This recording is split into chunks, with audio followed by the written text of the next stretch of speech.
జవాబుదారీతనాన్ని ఎలా తీసుకురావాలి, citizens charter అన్నది ఎలా తీసుకురావాలి, దాంట్లో ఎలాంటి అంశాలు చేర్చాలి, ఎవరికైనా నీరు రావట్లేదంటే ఎన్ని గంటల లోపల దాన్ని పరిష్కారం చేయాలి, ఎవరికైనా మురుగునీరు కనుక ఇబ్బంది కలిగిస్తుంటే ఎన్ని గంటల లోపల పరిష్కారం చేయాలి, ఎవరైనా కొత్త వాటర్ కనెక్షన్ పెట్టుకుంటే ఎన్ని గంటల లోపల దాన్ని మంజూరు చేయాలి, ఇలాగా ఒక్కొక్క అంశం మీద తయారు చేసుకున్న సిటిజన్స్ చార్టరు ఆ రోజుల్లో ప్రత్యేకంగా ప్రభుత్వం తీసుకున్న చొరవ వల్ల జరుగుతున్నది. కాబట్టి ఇలాంటి లోతుల్లోకి ముఖ్యమంత్రి గారు వెళ్ళేవారు. జగన్మోహన్ రెడ్డి గారికి ఇదంతా కూడా అసలు అనవసరం అన్నట్టుగా మొహం పెట్టేవాడు. మనం ఎప్పుడైనా ఒక డిపార్ట్మెంట్ గురించి లోతుగా మాట్లాడడానికి ప్రయత్నం చేసినా కూడా ఆయన దానికి అంత ఆసక్తి చూపించేవాడు కాదు. అనుభవ రాహిత్యం కావచ్చు, లేదా ఆయన ఆశయం అది కాదు అన్నట్టుగా అనిపించవచ్చు. ఆయన కేవలం ఆయన చేసే కొన్ని స్కీమ్స్ యొక్క ప్రతిపాదనలతోనే ప్రజలు మమేకం అయిపోతారు, ఆయన వెంబడిస్తారు, ఆయనతో పాటు ఉంటారు అనే ఒక ఆలోచనలో ఆయన విహారం చేసేవారు. కాబట్టి వీరిద్దరి మధ్యన నన్ను అడిగితే అసలు పోలిక లేనే లేదు. చంద్రబాబు నాయుడు గారు ఎంతసేపు కూడా ఒక డిపార్ట్మెంట్ తో కూర్చున్నారంటే కొన్ని గంటలు గడిచిపోయేవి.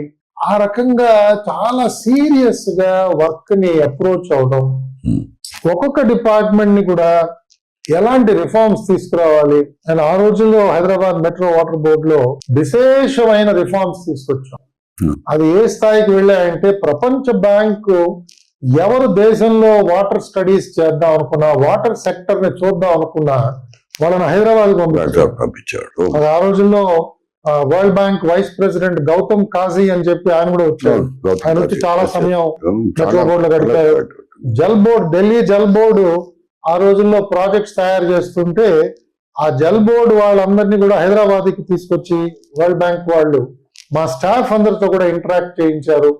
అదే దృక్పథంతో పనిచేస్తూ రిఫార్మ్స్ దృష్టితో ఏ విధంగా sorry for interruption, Chandrababu Naidu గారి హయాంలో మిమ్మల్ని లూప్ లైన్ లో వేశారనేటువంటి విమర్శ కూడా వచ్చింది. దాన్ని మీరు ఎలా స్వీకరిస్తారు? తప్పకుండా, అంటే అది అందులో అనుమానం లేదు. ఎందుకంటే నేను చాలా సీనియర్ మోస్ట్ ఆఫీసర్ అయి ఉంది, అంటే చీఫ్ సెక్రటరీ నా బ్యాచ్ మేటే ఉన్నాడు ఆ రోజుల్లో. ఆ సీనియారిటీ ఉన్న నన్ను తీసుకెళ్లి క్రీడల్లో వేసి యువజన సర్వీసుల్లో వేశారు. సో అంత సీనియర్ ఆఫీసర్ని నేను, అంటే కొన్ని కారణాల వల్ల నాకు చీఫ్ సెక్రటరీ పదవి ఆయన ఇవ్వలేకపోయారు, దానికి ఏమీ ఇబ్బంది లేదు. కానీ ఆయన నన్ను క్రీడల్లో కంటిన్యూ చేయటం, తర్వాత యూత్ సర్వీసెస్ లో కంటిన్యూ చేయటం, ఇది చాలా మందికి ఎబ్బెట్టుగా తోచేది. బట్ నేను సివిల్ సర్వీస్లో నాకు లభించిన శిక్షణ వల్ల కానీ, నాకున్న స్ఫూర్తి వల్ల కానీ నేను పెద్దదానికి తేడాగా ఎప్పుడు అనుకోలేదు. అలాగే ఇవాళ రిటైర్ అయిపోయాను కాబట్టి నేను కొంత చెప్పుకోవడంలో ఇబ్బంది లేదేమో మిత్రుడితో అని చెప్పి నీతో మనస్విప్పు మాట్లాడుతున్నాను. పబ్లిక్ ప్రైవేట్ పార్ట్నర్షిప్ అనే ఒక కాన్సెప్ట్ లో అత్యధికంగా బహుశా ప్రభుత్వ రంగంలో ఇంప్లిమెంట్ చేసిన ఒక అధికారిగా నా రికార్డు ఉన్నది. నేను కనీసం ఒక 6-7 పెద్ద పెద్ద public private partnership projects work చేశాను. ఉదాహరణకి మెట్రో బోర్డులో పనిచేస్తున్నప్పుడే పెద్ద మేనేజ్మెంట్ కాంట్రాక్ట్స్ ఇచ్చాం. మా మెట్రో బోర్డులో ఉన్న పంపింగ్ స్టేషన్స్ మేనేజ్మెంట్ కావచ్చు, రిజర్వాయర్స్ కావచ్చు, వీటిలన్నిటిని కూడా పబ్లిక్ ప్రైవేట్ పార్ట్నర్షిప్ తో చేశాం.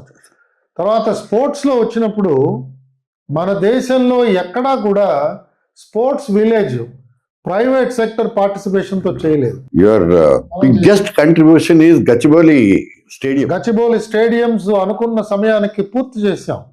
అంతేకాకుండా స్పోర్ట్స్ విలేజ్ ఏదైతే క్రీడల సమయంలో క్రీడాకారులు వచ్చి నివసిస్తారో ఆ ప్రాంగణం ఇంతవరకు దేశంలో ఎక్కడా కూడా పీపీపీ మోడ్లో చేయలేదు. ఎక్కడ చేసినా కూడా ప్రభుత్వమే దాన్ని నిర్మాణం చేయటం, దాని తర్వాత ప్రభుత్వం ఆ స్థలాల్ని లేదా భవనాల్ని అమ్మడం జరిగింది. మనం అలా చేయలేదు. మనం కేవలం ఒక వారం రోజులు మాత్రమే దాన్ని వినియోగించుకుని దాని తర్వాత డెవలపర్కి ఇచ్చి ఆయన అమ్మకానికి ఆయన చేసుకోవాల్సిన డెవలప్మెంట్ ఆయన చేసుకున్నాడు. అలాగే దాని తర్వాత ఏపీ ఐఐసిలో కూడా ఇవాళ ఫార్మా సిటీ అని చెప్తున్న విశాఖపట్నంలో ఉన్న ఫార్మా సిటీ పబ్లిక్ ప్రైవేట్ పార్ట్నర్షిప్తో చేయడం జరిగింది.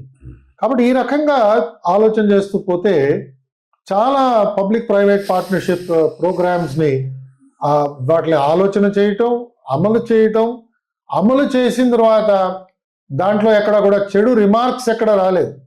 ఎవరు కూడా వీటిలో ఇలాంటి లోపాలు ఉన్నాయని ఇవాళ కూడా ఎవరు చూపించడానికి వీలు అవట్లేదు. HITEX for example, Hyderabad international convention centre, దానిని తయారు చేయడం, రూపకల్పన చేయడం, నిర్మాణానికి టెండరింగ్ చేయడం, అదంతా కూడా ఆ రోజుల్లో జరిగింది.